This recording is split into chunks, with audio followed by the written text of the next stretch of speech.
Hello, y'all. It's your favorite wrestling guy on the mic again, your boy E here, and I just want to thank you guys for tuning in to the GSMC Wrestling Laureate Podcast, brought to you by the GSMC Sports Network. We have a great show for you today lined up. We have our WWE NXT review, our AEW Dynamite preview. We're also going to talk about how WWE PLEs might be heading towards Sunday nights again. A little controversial, but we'll dig on into it. And then we're going to kind of segue into, Saudi Arabia. We're about a week, just about a week or a week and a half away from the king and queen of the tournaments that are going to happen in Jeddah, Saudi Arabia. So I kind of just want to go through some of the historical events that that WWE has done in Saudi Arabia, and just kind of how, maybe what will be better, I guess you can say, because doing research and doing analysis, looking up statistics and stuff like that, I've kind of seen a lot of holes. I saw a lot of holes, and I was like, you know what? Like, I feel like WWE kind of owes it to not just the wrestling fans, but just the country Saudi Arabia to put on honestly, a really good show. Like, I'm not saying their shows aren't amazing or in the past and stuff like that. I'm just saying that they could have been so much better. They could have been so much better. And to kind of end it all off here, we have our wrestling top champion eliminator. Where I'm looking at all the champions, and from AEW, from New Japan Professional Wrestling, WWE, TNA, and I'm just gonna put them all in a match together. I have eight. I have eight champions, and they're going to fight it out. It's going to be elimination. We're going to determine who is the best champion representing their wrestling promotion or company, or however you want to say it. Like, you know what I mean? But yeah. So before I start the show, I'm going to ask you guys to Superman punch that like and subscribe button to the show. It really does make a difference. Leave a positive review, and of course, we always we get a number of questions from viewers like you that come in during the show. So to ensure that your question gets read on air, I ask you guys to use the tips and donations link at the GSMCpodcast.net with your questions. Just put your questions on top. Tell me what you like. Tell me what you don't like. Tell me what you want to hear. Tell me your predictions. Tell me your opinions, your perspectives, your wants, your needs. Just unload it all to me. Give me it all. I'm your man E here. Obviously, I'm the GSMC Wrestling Laureate Podcast. Been a wrestling fan my whole entire life. You want to talk about wrestling? 1010% open up to it. Absolutely. And leave a positive review, guys, here at the GSMC podcast.net sports, sports network. We love peace, love, and positivity all the way, of course. Who doesn't? So once again, the link is the GSMC podcast.net. So yeah, let's go ahead and get on into our first segment. And we're going to talk about our WWE NXT review. So let's go ahead and get started. So at the beginning of the show, you see Noam Dar he was attacked. He was on the floor, and then you had Lash Legend be like, oh, it wasn't Trick. It wasn't Trick. And then it was like, dude, why you're protecting a metaphor was clearly, against Lash Legend. It's going to be interesting to kind of see how that, all works out. So that is definitely something that, NXT is kind of heading toward. And then we saw a match. We saw a match with Sol Ruca versus Izzy Dame. Obviously, you kind of have these two superstars making it to that ladder match at WWE NXT Battleground next month for a shot at the inaugural WWE NXT Women's North American Championship.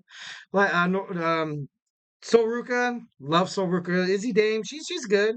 Izzy Dame, I don't know. She was just so disrespectful from the start. That was one thing that I noticed, and I was like, oh man, like if you want to hope to hold a title in the WWE, or if you just want, if you just want to not appear to be like, a jerk or whatever, like you can approach situations a little more like, a little more optimistically, maybe a little more respectfully, maybe, a little more empathetically. But ultimately, I feel like, Sol Ruka's momentum, it was unstoppable. It was unstoppable. The moment I've seen this girl and the moment that she got injured and then when she came back, I knew she was going to be a huge star. So, I know it's kind of crazy.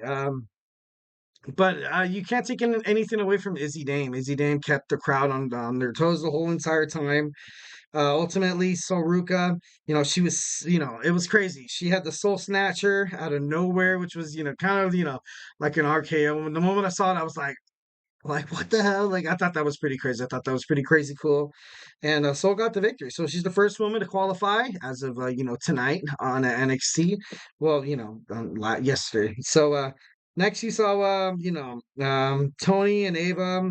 You saw, I don't know, I just like the banter. It was kind of funny how, the Tony D'Angelo, the family, you have that Italian that would like, it seems like they were like, in trouble, but they weren't really in trouble. And it just, it kind of seemed like it was kind of hard to just, kind of be mad at the situation because Ava at first, she was like, hey, like, what are you doing last week on, NXT? You brought your buddy, the special guest referee. Like, what the hell was up with that? And, Tony D'Angelo, he's like, whoa, whoa, whoa, what are you talking about? Like, he was just such a smooth talker. And so, I thought that banter and I thought that promo was actually pretty darn cool. So, love that. Next, we saw Shayna Baszler making an appearance in NXT. And then you saw Enofe and Blade against OTM. That match was pretty good. Ultimately, didn't really live up to the hype, I feel like. But moving on, we saw Last Legend against Ivy Nile. Once again, it's a WWE Women's NXT North American Championship qualifier match for the ladder match to crown the inaugural champion. I was surprised. I honestly, I think Ivy Nile is very talented, and I thought she was going to get the victory overall. But Last Legend, she kind of surprised me. She surprised me.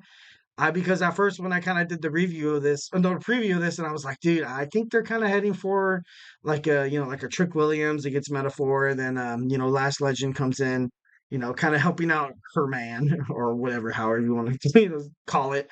But I was wrong. I was wrong. I think Paul Levesque, Shawn Michaels, they have a vision, they have like plans for Last Legend. Obviously, former WNBA star. No surprise that her physicality, her stamina, her endurance, her determination. But mostly importantly, kind of like, I don't know, I feel like her charisma out of everything about her is just underestimated. So, it's cool to see her get the victory. She's moving on to, bigger and better things. Hopefully to that, on to that ladder match. All right, and then next we have Javon Evans. Picked up a huge victory tonight. Picked up a huge victory against Or Mensa, and of course of the Metaphor, because at first he was supposed to fight Noam Dar, but Noam Dar got laid out by who knows who. Still looking for who's the culprit, but ultimately Javon Evans, he's just impressive, man. This kid, man, this guy definitely can hang in the ring with the best of them. Definitely can make a name for himself in terms of WWE NXT. Kind of had like a wild thought. Like after the match, you saw Trick Williams come out and kind of acknowledge the young guy's talent. And then I don't know why, but I just feel like I was like, okay, that's crazy. Like, although like Javon Evans denied attacking Noam Dar, maybe it was him. Maybe it wasn't. Maybe he's trying to find a way to get to Trick Williams, obviously. And the best way to make a name for yourself was to fight the main guy, the champion. So I don't know. I thought that was pretty interesting. I was like, this could be perhaps a feud kind of heading forward. Trick Williams doesn't really have like, well, obviously he has haters. If you're the WWE NXT, World Heavyweight Champion, you're gonna have haters everywhere. But I don't know, he doesn't really have that solid bad guy yet. So it's gonna be interesting to find out what or who NXT chooses to kind of fill in that role. You need a huge heel. You kind of have your major baby face and in Trick Williams in himself. So, it's gonna be interesting to see what they do with that. So yeah. Next, we see the WWE NXT North American Championship, the men's. It's just in turmoil, man. It's crazy. It's crazy. You saw Wesley come out, and obviously Wesley should be acknowledged. He's the best North American WWE champion. Yeah, that's cool. Get it. Absolutely love it. And Obafemi came out. Love that Obafemi came out. Looked at him face to face, eye to eye. Told him that, dude. Like, I took this title. I took this title to major heights, heights that you never could. And to be honest, it's does make a lot of sense. So Wafemi has definitely put this prestigious championship on the market. Everybody wants it now. It's so hot.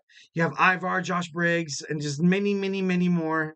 It's crazy. Absolutely crazy what Obafemi has done for the NXT one, the North American Championship two, and just three for his whole career. I feel like he's going to be a great he's already a great wrestler. He's in the future he's going to be probably one of the top end guys. Definitely main event material. WWE main card like Raw and SmackDown. They have a pretty good future ahead of them. If they can draft this guy. So that was pretty cool. And he said, if you want to challenge me, Wesley, for the North American Championship, this is a mountain, bro, you cannot climb. And I can't help but to agree 110%. Obafemi has been absolutely dominant in his matches. Wesley, obviously a little smaller than Josh Briggs and Ivar, and Ivar and Briggs pushed Femi to the, not to the total level or whatever, but they did well. They did very, very well. And Wesley, although he might be smaller than the rest, his charisma, his enthusiasm, and his technical wrestling and his speed, his agility, it could definitely prove dividends for a chance for him to reclaim his WWE NXT North American Championship. But ultimately, it should be interesting to find out what happened with that. So the promo ended with all four of them standing in the ring. Femi left out, and he was like, he went out of the ring, and he was like, all right, you guys decided amongst yourselves, and whoever wins gets a title shot. So yeah, so he had Ivar, he had Josh Briggs, and he had Wes Lee gonna fight in a triple threat match next week on WWE NXT. So definitely should be pretty badass for number one contendership for Obafemi's North American Championship. Absolutely love it. Absolutely can't wait. So next we saw the OC. The OC defeated Rich Holland. Rich Holland before the match was looking for a partner. Right now he's kind of buddy buddy with Chase U right now. Thea Hale absolutely loves this guy. She trusts him with like all her heart. Do I trust Rich Holland? You know what?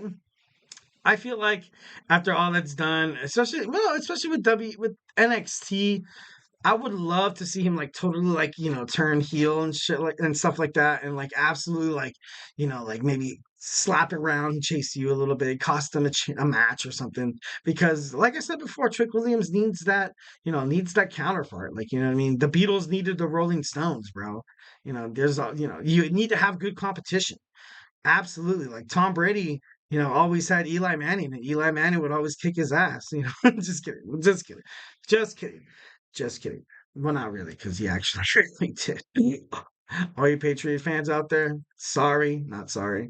But moving on. So next we have Carly Bright demanding a match to fight Lola Vice. Shayna Baszler, obviously watching Lola Vice in the ring. There was a part where Lola Vice hit like a major move and she started like showboating, and Shayna Baszler was like, dude, like, what are you doing? Stop it.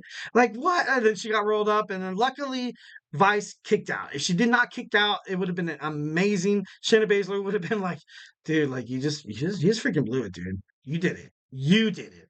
I trained you from the bottom up. You lost, loser. I'm just kidding. No, maybe she wouldn't have been that much, harder. Damn, maybe I should never be a personal trainer.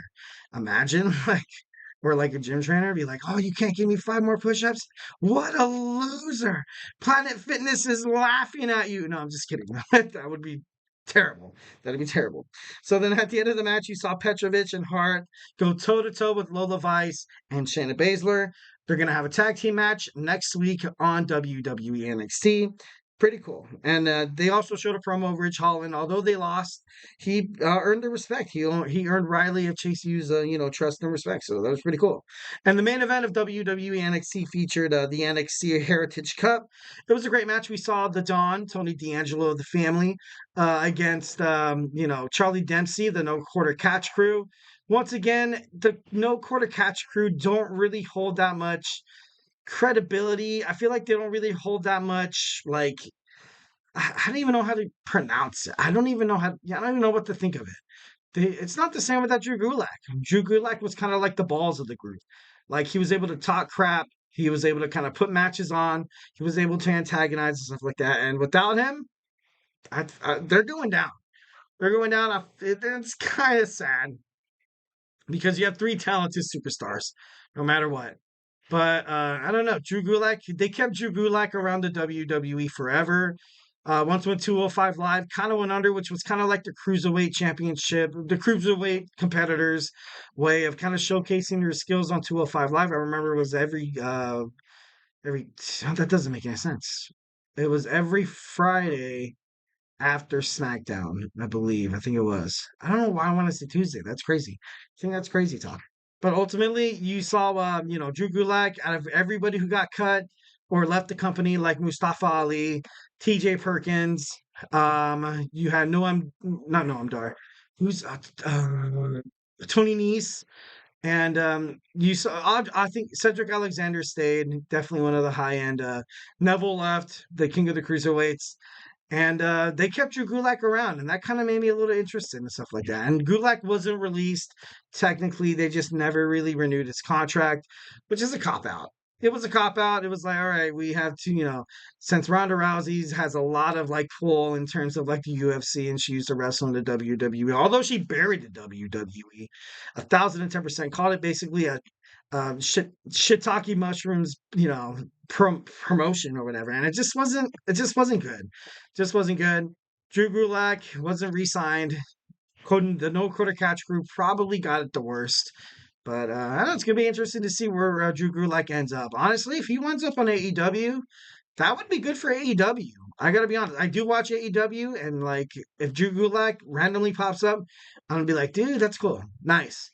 Nice. Definitely gonna, definitely excited to see what he's gonna do in this wrestling promotion. So, definitely excited about that. So the NXT Heritage Cup, we saw Tony D'Angelo against Charlie Dempsey. Tony D'Angelo scored the first fall in the first round, pretty impressive. Then you saw Charlie Dempsey in round three, kind of, with that payoff pitch, able to kind of come back, make it 1-1. But ultimately, D'Angelo was too much for Charlie Dempsey, becoming the new WWE NXT Heritage Cup champion is the Don Tony D'Angelo, picking up the fall in the fifth round. So absolutely love it. It was a good NXT. Yeah, let's go ahead and move on. Next, we have our AEW Dynamite preview. We're going to talk all things AEW Dynamite. Things to expect from tonight's show. It's airing right now. Can't wait to watch it. Swear to you guys that I have not checked Instagram, Twitter/X, TikTok, or whatever, so I'm, heading into this as blind as you guys are. So, hey, stay tuned.